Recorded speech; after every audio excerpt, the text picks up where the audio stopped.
A morte chegou na cidade, e na cidade tinha uma rua, e na rua tinha uma casa, e na casa tinha um quarto,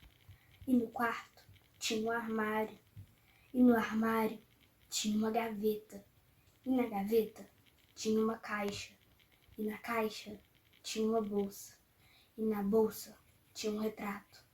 e no retrato você, que iluminava o retrato, que iluminava a bolsa, que iluminava a caixa, que iluminava a gaveta, que iluminava o armário, que iluminava o quarto, que iluminava a casa, que iluminava a rua. E com tamanha claridade, a morte fugiu da cidade. A morte bate a porta de Sérgio Caparelli.